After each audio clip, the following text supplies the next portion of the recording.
Up to this large railroad station come buses, taxis, and private cars, carrying people who are going to travel by passenger train. At the entrance to the station, the cars stop and the people get out. Thousands of people pass through here every day on their way to and from trains. If their train is not ready, they may stay in this large waiting room, walking about or sitting on big benches.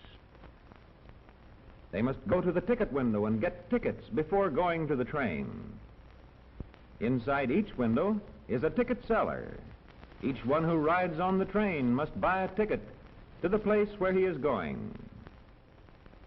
Money from tickets helps pay the cost of running the trains.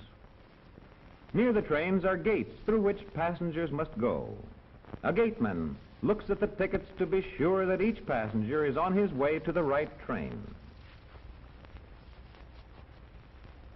It is almost time for this passenger train to leave the station, and the passengers are hurrying along the glistening sides of its coaches. The train will be pulled by this big streamlined diesel-electric locomotive. Its engines are warming up, and inside the cab sits Mr. Schroeder, the engineer who has driven locomotives for many years. His all is ready. Inside the locomotive further back is the attendant, the engineer's assistant. He stays close to the big motors, for his job is to keep them in good running order. Burned gases from the engines go out through these pipes in the top. Each passenger can take a trunk with him free, and the last of these is going into the baggage car. Into another car go the last bags of mail. Carrying mail also helps pay the cost of running the train. Inside the mail car, railway mail clerks put together papers and letters for each town or city. The conductor, Mr. Owens, is in charge of the train. All aboard! All aboard! He signals the engineer. The train must start exactly on time, and now Mr. Schroeder must go to work. All the doors along the train are closed, and the engineer opens the throttle.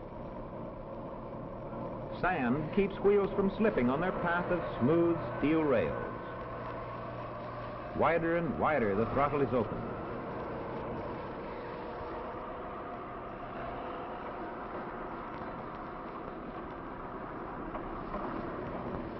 The long train gathers speed as it winds its way along the tracks. Leading from the gates at the big station are many tracks, which gradually join each other farther out. A train dispatcher knows on which track each train should run, and he switches each to its proper track. The trains run under banks of signals which show the engineers whether they should go ahead or stop. Here is a signal ahead now. It is set for stop. Mr. Schroeder, the engineer, with hand on the brake, sets the air, and iron brakes close on the wheel. Now the signal changes to go, and again the powerful locomotive pulls the train ahead. It is safe now to pass the signal.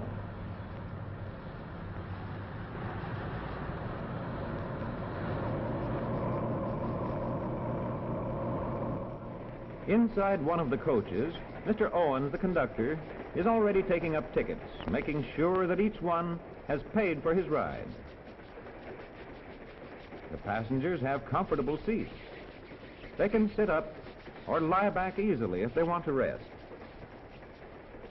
Overhead, out of the way, are racks filled with bags and parcels. The cars of the train are joined snugly together by a part called the vestibule. A highway crossing is ahead.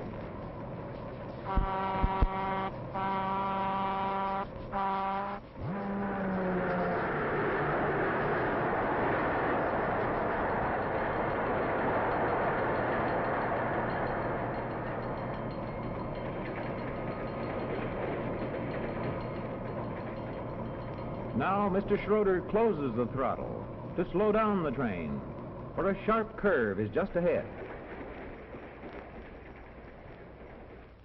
The engineer knows exactly how fast he can go with safety.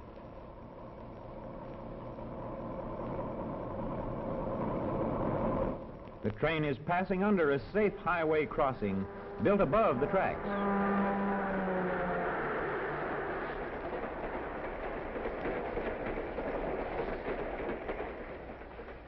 And now it runs alongside a river. The river valley is level, so it is an easy place to build level tracks. The last car on this train is called the observation car. Plenty of windows and seats all about. Here there are desks where passengers may write letters, and easy chairs and lounges where they may sit comfortably and chat with each other while they enjoy such sights as this beautifully winding stream. These men are whiling away the time playing cards. Those in the observation car now see a long freight train, cattle cars, empty coal cars, and a powerful steam engine. Soon, the train is going through a deep cut, made in a hillside, so the tracks could still be level. And now it approaches a tunnel, a big hole bored through a high, steep hill.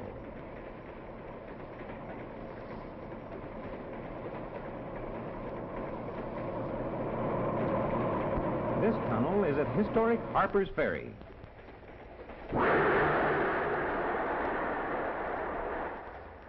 Over the Potomac River from the state of Maryland into the state of West Virginia.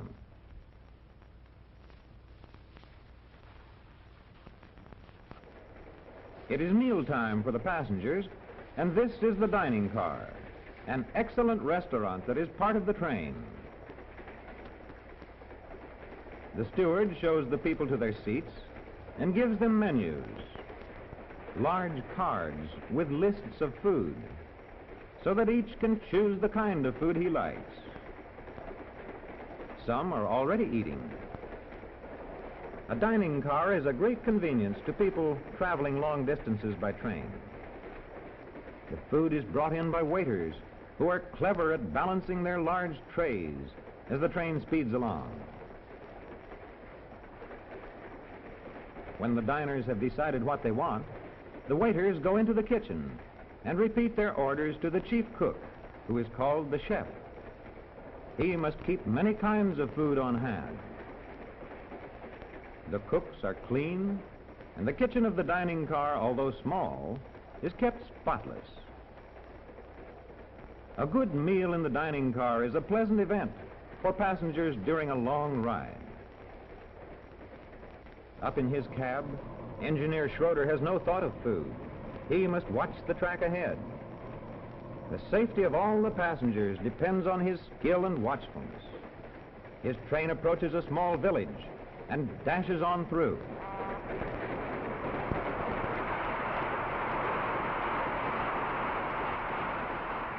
The big steel rails sag under the weight of the rushing train.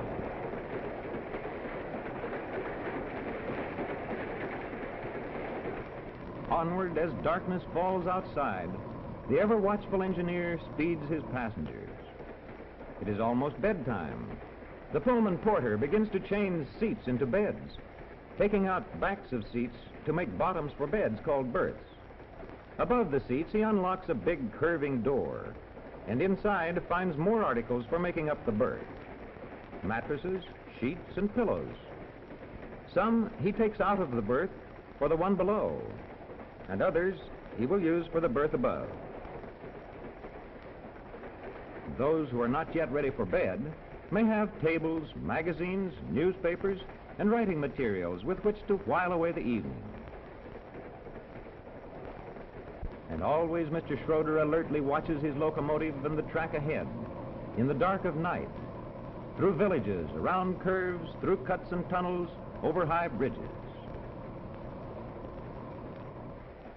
The porter, having made up these two berths, puts in position a little ladder for the passenger who is to sleep above. Through the night rushes the train, its headlights shining on the rails of the track. The attendant, ever on watch over his motors, they are watching the track ahead. The safety, the lives of all his passengers depend on the skill and watchfulness of the locomotive engineer. The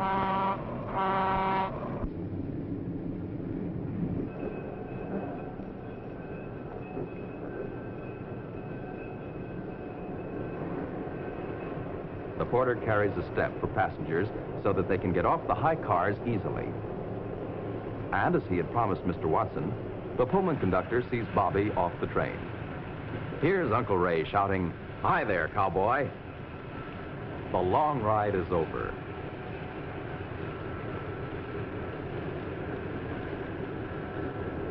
Uncle Ray's Jeep is waiting. The train starts off again, and off goes Bob to the ranch, to new adventures with cowboys and horses. But the train goes on across more mountains, more valleys, across desert country until it reaches its destination, California.